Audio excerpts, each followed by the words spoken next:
Oh no. Oh no, I'm on a platform and there's new things. Do you know what that means? It's Snapshot Day, my dudes. Hello everybody, my name is Freebiy, and welcome to Minecraft Snapshot 25w41a, the first snapshot with content from the Mounts of Mayhem game drop. So let's start with the quite loud things. Yes, shall we? Hello there, you're a Nautilus. This is a Nautilus, and they can spawn in all ocean biomes. So that means warm ocean, cold ocean, deep ocean, ocean. I don't know all the variants of ocean, but they can spawn in all oceans. When out in the wild, if you for whatever reason decide to punch it, it will charge at you. Which is cool. Because that's like the Nautilus's version of like the camel charge or something. Ooh, hello. You almost got me. You almost got me. It's very cool that the way that the Nautilus will deal damage is to just slam its giant shell into you. I really like that. And not only can they charge at you, if there are pufferfish around, they will charge at the pufferfish. On occasion. Maybe. You want to do it? I didn't mean to do that. Are you gonna do it? Go for the pufferfish. Come on. Go get him. Come on. Do it. Please? Get a puffer. Yeah? You going for one? Well, they're supposed to, whether they are or not. I don't know. They're supposed to. Speaking of pufferfish, pufferfish is how you tame them, and you can either use buckets of pufferfish or pufferfish, whatever you have, so you can feed them the live thing or the dead thing, but you can feed them to tame them. Then once you have them tamed, you can slap a saddle on them or any of these types of Nautilus armor. Nautilus armor can only be found in specific locations: buried treasure, ocean ruins, and shipwrecks. And that's for copper, iron, gold, and diamond. To get netherite, you gotta, go through the process. So you slap a saddle on that bad boy. Let's give him a nice good old copper armor. Then we'll release him, we'll hop on it. And then here we go. Its movement is very similar to the Happy Ghast. Actually, it's exactly the same as the Happy Ghast. The only difference is that if you hold the spacebar to jump, you do the dash, like the camel, but in water. And similar to the Happy Ghast, tamed Nautilus can be mounted with a saddle, and with the saddle it has a roaming restriction of 16 blocks. So when you have the Happy Ghast and it has a harness on it, it can't go super far from where you dismount it, and I assume that's the same of the Nautilus. So if it has a saddle, it can't go farther than 16 blocks, and if it is unsaddled, it can go up to 32 blocks away, which is neat, because I feel like this would be very easy to lose if you don't tie it up, so it's kind of nice that it just doesn't leave you wherever. Now if you look in the top right corner of your screen, you will notice that I have the Breath of the Nautilus effect. How that works is if you're in survival mode, you'll notice down on my hotbar my breath meter is not going away. You can just breathe down here, which is awesome. I don't know how often I'll take advantage of this, but it's very cool that it works like that. Oh, and you probably just saw me launch out of the ocean with this thing. Don't take it on land. They will suffocate on land. And I will not demonstrate because that's just cruel and unusual. And I don't want to do that. Not yet. Okay, so opposite the Nautilus over here, we have the Zombie Nautilus, which is just a zombie Nautilus, which by themselves are not hostile. The only reason a zombie Nautilus would be hostile is if there's a drowned riding atop it, which is absolutely terrifying to think about, because a drowned on that thing with a trident sounds like a nightmare. And these can be tamed and ridden on as well, and I assume you can also put armor on them, so let's give the zombie one nice diamond trim. Yeah. So they can be still be tamed and used like the normal Nautilus, but if a drowned spawned on it, it will be considered hostile. Okay, now this is the part that spears. We have spears now. Spears can be crafted by every single material in the game, including netherite, which is incredible. Now, looking at the changelog, this does seem like it's a more skill-based weapon, as each material has different stats for timing, influencing how fast they are to use, and each has a minimum, or not each, but has a minimum range for damage, and being too close will yield no damage, and has an extended maximum reach compared to other tools and weapons, which is exactly what I would want out of something like this. That sounds absolutely incredible. Oh, and zombies, husks, and zombie piglins and piglins can all spawn with spears as well. But let's get on to the interesting bit with the spear, because this is what I'm really excited for, because this has two different kinds of attacks, the jab and the charge attack. Let's start with the jab attack, because that's going to be the easiest to work with. The jab attack is what you would consider your normal attack, your left click. And it's your faster attack. It does low damage with knockbacks, and it has a cooldown, and depending on the material you're using is how fast it will recharge, with wooden being the fastest and netherite being the slowest, and it can hit multiple targets. Let's test this theory, shall we? Oh yeah, look at that. If they're lined up, I didn't even hit the... Oh, right, because if it's too close, you can't hit it at all. So, like, I'm up in the child's face, I can't hit it. But if I back up, I can hit it and the one behind it. That's awesome. All right, the other attack, the charge attack.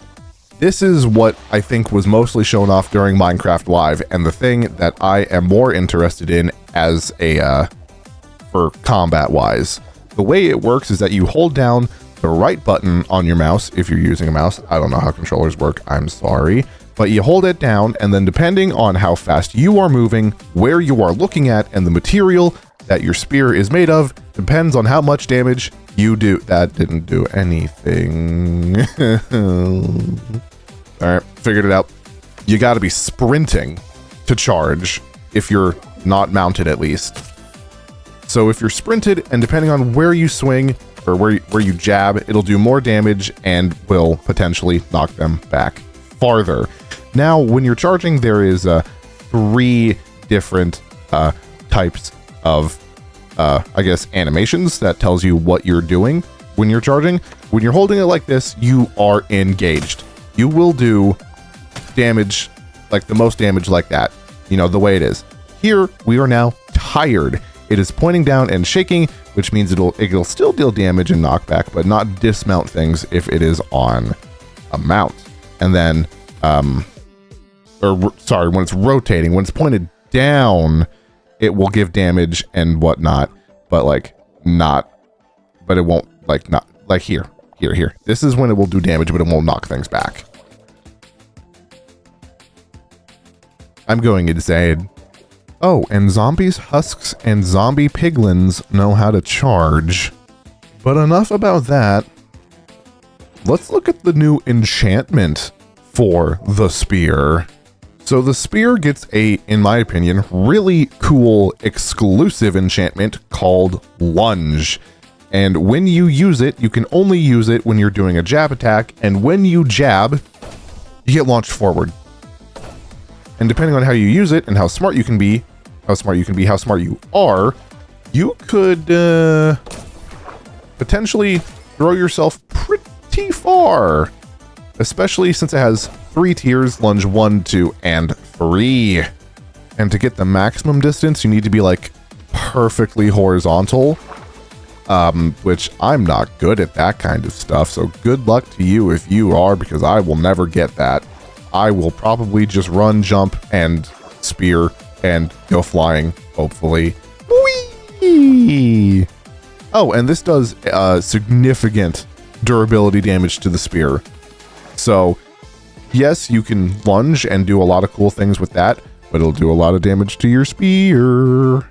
Now, you will notice that I have an elytra on and a rocket in my hand, and on that cliff, there is an iron golem. I wish to see if we can destroy the golem. Okay, so we didn't destroy it, but... Elytra Spear PvP is gonna be so much fun. Oh, I can only imagine how chaotic this is gonna be on like SMPs and stuff. And I bet there's gonna be new PvP minigames that, you know, like will hit like Hypixel and stuff based entirely on Elytra Spear combat, which is really, really cool sounding. Next, zombie horses. They're finally in survival Minecraft, which is awesome, because these have been in the game for over a decade, I think. Give Freebiy saddle. They've been in the game for a very long time, but we are now able to give Freebiy diamond horse armor. We can now have zombie horses, which is incredible, which is also why things like the zombie and the husk can know how to charge. But here it is in all its glory, wearing armor and a saddle. So I'm just going to go through the list they have in the changelog here real quick. Zombie horses can now spawn naturally. Awesome. They spawn in darkness and burn in sunlight, unlike the skeleton horses, which I'm not personally a fan of. I think if the skeleton horses don't burn, neither should the zombie horse, but that's just me. Let's see. Zombie horses count towards the hostile mob count and spawn with other hostile mobs. Interesting. Zombie horses do not display any hostile behavior towards the player. Their hostility resides solely in the zombie rider. Untamed zombie horses despawn. Tamed zombie horses are persistent and do not despawn. Zombie horses can be tamed in the same fashion as regular horses. Zombie horses can be healed and tempted with red mushrooms. Not what I was expecting, but I like that. Tamed zombie horses can be equipped with a saddle and horse armor, as we can see. Horse armor protects zombie horses from sunlight damage. Okay, so you can still have them out during the day, but if you wanted to like have your zombie horse on display, don't take it out in the sun, I guess. Zombie horses have 25 HP or 12.5 hearts. Zombie horses have variable movement, speed, and jump strength, like normal horses. They drop 2 to 3 rotten flesh when killed, with an extra 0 to 1 for each level of looting. And zombies riding zombie horses have a chance of dropping a red mushroom when they die. That's a lot of changes to a guy that's been in the game for 10 years, but has never once been survival friendly. Give us the illusioner next, you cowards. So zombie horses have a chance to spawn in plains and savanna biomes with a zombie riding it, holding an iron spear, which is cool. And speaking of spears, you can also find spears in loot chests around the world. Iron spears can be found in buried treasure chests. Copper and iron can be found in weaponsmith chests in villages. Stone spears can be found in ocean ruins. And diamond spears can be found in bastion remnants and end city chests. As always, let's just do a quick little scroll through of the changelog, which there will also be a link to in the description if you want to go read it for yourself. But this is not, it's the first snapshot for Mounts of Mayhem, and this basically has everything in it that was shown off at Minecraft Live, minus like Lunge. So if it honestly, this game drop seems like it's ready to go, but I highly doubt that this is everything we're going to get. So I bet there's going to be another snapshot next week, and because there's time before this has to come out, since it's going to come out this year. We still got 2 months, so I bet there's more coming that they just didn't show us yet. They just showed us what they had ready. Alright, well, my name has been Freebiy. If you enjoyed, please do like and subscribe and hit the bell icon to get notified when the next snapshot comes out, because I'm going to continue to do my best to get these videos out as quickly as possible. And I've got some cool stuff coming up soon if that interests you outside of Snapshot things, but I'm not going to talk about those yet because it's not time. But thank you again so much for watching, and I'll see you in the next video. Bye-bye.